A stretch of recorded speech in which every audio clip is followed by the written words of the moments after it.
नमस्ते। BSTC second year अपना जो सब्जेक्ट है विद्यालय संस्कृति प्रबंधन और शिक्षक, इसके अंतर्गत आज का जो अपना जो टॉपिक है उसमें फिफ्थ इकाई स्टार्ट होगी अपनी। उसमें जो शिक्षक का जो नीति शास्त्र है उसके बारे में अपन अध्ययन करेंगे। शिक्षा का नीति शास्त्र।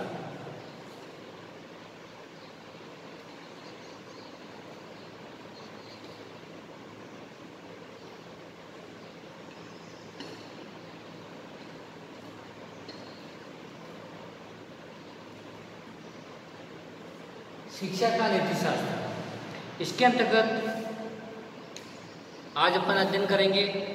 उसमें जैसा कि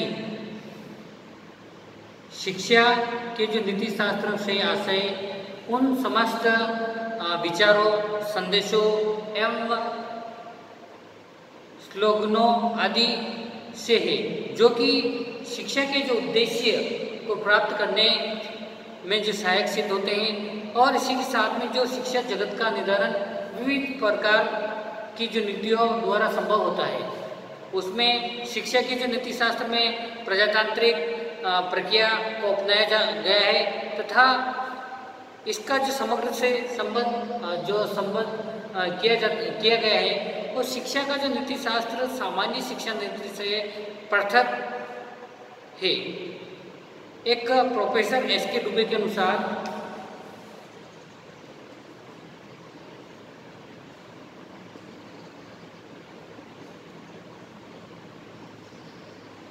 इनके अनुसार जो परिभाषा दी गई है उसमें जो बताया गया है कि शिक्षा का नीति शास्त्र शिक्षा के उद्देश्य, प्रयास, गतिविधियां एवं संदेशों का वह समूह है जो कि छात्रों का सर्वांगीण विकास करते हुए आदर्श समाज,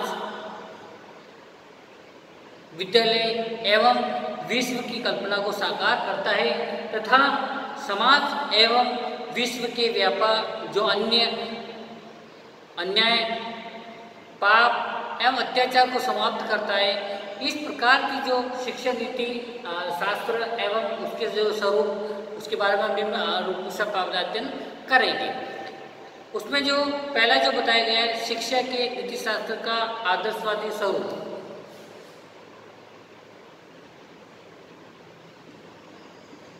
शिक्षा का नीति शास्त्र का आदर्श स्वरूप। शिक्षा का नीति शास्त्र आदर्शवादी जो स्वरूप है, आदर्शवादी स्वरूप, इसमें जो बताया गया है कि शिक्षा के जो नीति शास्त्र से आदर्शवादी स्वरूप के अंतर्गत छात्रों को आदर्शवादी मूल्यों एवं व्यवस्थाओं का ज्ञान प्रदान किया जाता है। फिर आता है शिक्षा के नीति शास्त्र का सामाजिक स्वरूप। शिक्षा का नीति शास्त्र का सामाजिक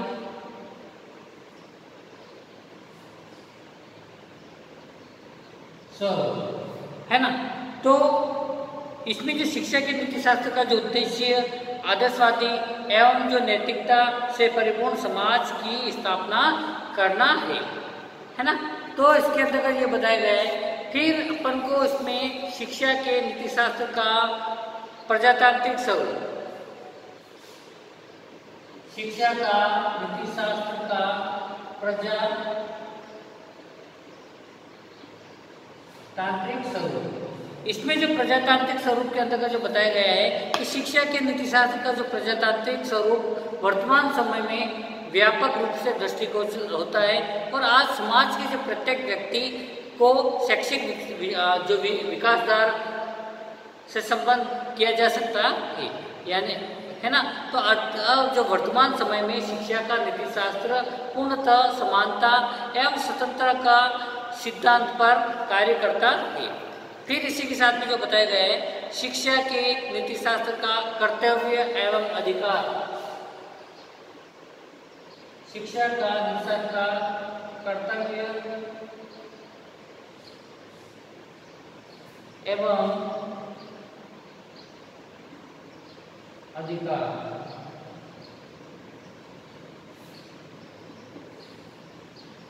इसमें जो शिक्षा की जो नीति शास्त्र के अंतर्गत कर्तव्य अधिकारों का जो व्यापक रूप से वर्णन किया गया है और इसमें गुरु को ब्रह्मा और विष्णु को शंकर जी के बराबर बताया गया है और इस स्थिति में उसका छात्रों एवं समाज के प्रति उत्तरदायित्व और भी बढ़ जाता है ना। तो इसी क्रम में जो कर्तव्य माता पिता के प्रति कर्तव्य, अपने साथियों के प्रति कर्तव्य आदि, इसके क्रम के में एक शिक्षक को भी अपने कर्तव्य का ज्ञान कराया जाता है। फिर इसी के साथ में जो बताया गया है उसमें शिक्षा के नीति शास्त्र का मानवतावादी स्वरूप।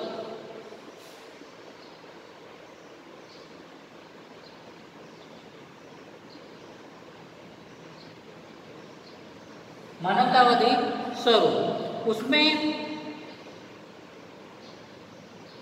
शिक्षा के जो नीति शास्त्र के अंतर्गत मानवतावादी स्वरूप दृष्टिगोचर होता है। उसमें जो दलित वर्ग, अनुसूचित जाति, अनुसूचित जनजाति, पिछड़े वर्ग वालों के प्रति सहायतावादी नीति अपनाई जाती है।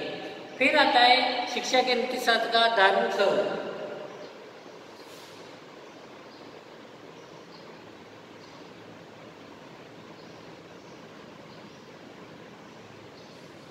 धार्मिक स्वरूप, अब सामान्य शिक्षा में जो धर्मनिरपेक्ष की जो स्थिति देखी जाती है, परंतु धर्म के सार्वभौमिक एवं व्यापक मूल्यों को शिक्षा के नीति शास्त्र में स्थान दिया जाता है और परोपकार, दया, त्याग एवं व्यापक मूल्यों को शिक्षा नीति शास्त्र से स्थान दिया जाता है ना। तो ये करुणा, अहिंसा आदि ये इसके अंतर्गत बताया गया है। फिर आता है शिक्षा के नीति शास्त्र का वैज्ञानिक स्वरूप।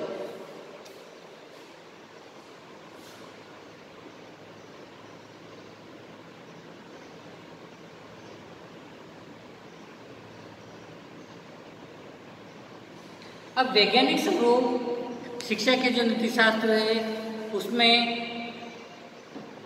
बताया गया है कि इसमें शिक्षा के नीति शास्त्र से संबंधित जो वैज्ञानिक जो प्रक्रिया से व्यापक रूप से देखा जाता है कि विद्यालय में जो छात्रों के प्रति घटना के संदर्भ में वैज्ञानिक ढंग से समझाया जाता है और इसी के साथ में जैसे सूर्य ग्रहण एवं चंद्रग्रहण की घटना, विद्यालय में कभी राहु या केतु की घटना, वरन खगोलीय घटना यह सिद्ध करते हुए बताया जाता है कि ठीक इसी प्रकार विद्यालय व्यवस्था एवं शिक्षा के अंतर्गत शिक्षागत नीतियों में वैज्ञानिकता, क्रमबद्धता एवं सुसंगठित के व्यापक दर्शन होते हैं। फिर आता है शिक्षा के नीति शास्त्र का सांस्कृतिक स्वरूप।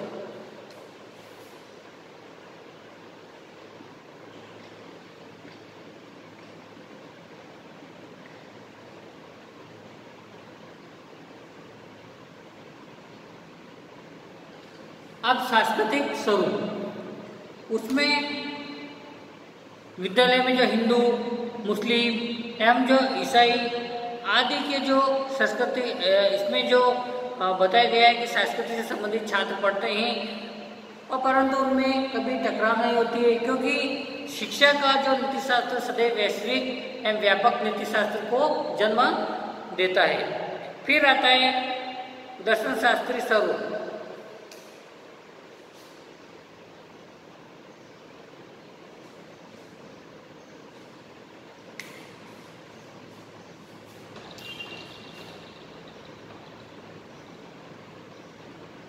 शिक्षा का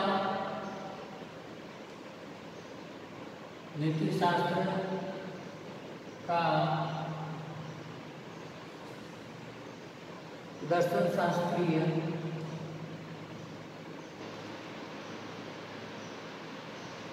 स्वरूप है ना।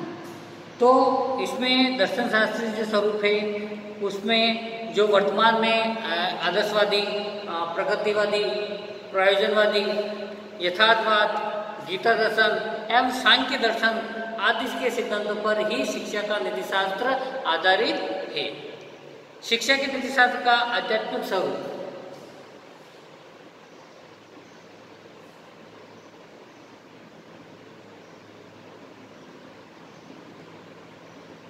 आध्यात्मिक स्वरूप। अब आध्यात्मिक स्वरूप के अंतर्गत जो बताया गया है कि उसमें शिक्षा के नीतिशास्त्र में आध्यात्मिकता को पूर्ण समावेश देखा जाता है और वैदिक शिक्षा पूर्णतः आध्यात्मिक व्यवस्था पर आधारित थी और जिसके परिणाम स्वरूप समाज आध्यात्मिक दृष्टि से संपन्न था और समाज में जो शत्रुता एवं हिंसा का अभाव था और वर्तमान समय में आध्यात्मिकता की स्थिति कमजोर होने पर भी शिक्षक छात्रों को और द्वारा जो त्रुटियापूर्ण एवं समावेशी विरोधी कार्य किए जाते हैं और सामान्य रूप में यह देखा जाता है कि आध्यात्मिकता के साथ ही शिक्षा व्यवस्था का सार्थक रूप विकसित होता है। फिर आता है शिक्षा के नीतिशास्त्र का नैतिक स्वरूप।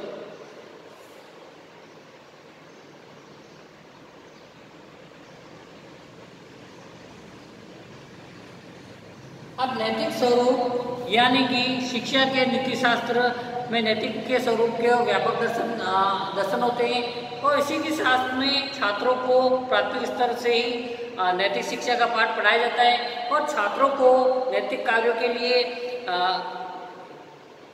लिए पुरस्कृत किया जाता है और छात्रों में मूल्यों को विकसित किया जाता है और इसी के साथ में इन मूल्यों के आधार पर ही छात्रों को कार्य एवं व्यवहार नैतिकता होता है। इस प्रकार शिक्षा का जो नीतिशास्त्र नैतिकता के सिद्धांत पर आधारित है और इस शिक्षा का जो नीतिशास्त्र नैतिकता, व्यापकता एवं जो समग्रता के सिद्धांत पर आधारित है और यह संतुलित व्यवस्था की ओर संकेत करता है और शिक्षा के जो नीतिशास्त्र के माध्यम से उन नीतियों को क्रियान्वित किया जाता है जो समाज उपयोगी एवं सार्थक होती है। तो आज जो अपन ने उसमें शिक्षा का जो नीतिशास्त्र है उसके बारे में अपन ने अध्ययन किया है। उसमें फिर ठीक है, आज के लिए इतने काफ़ी है। कक्षा का उसको व्यवस्थित बनाने के लिए और ध्यान से सुनने के लिए आपको बहुत बहुत धन्यवाद।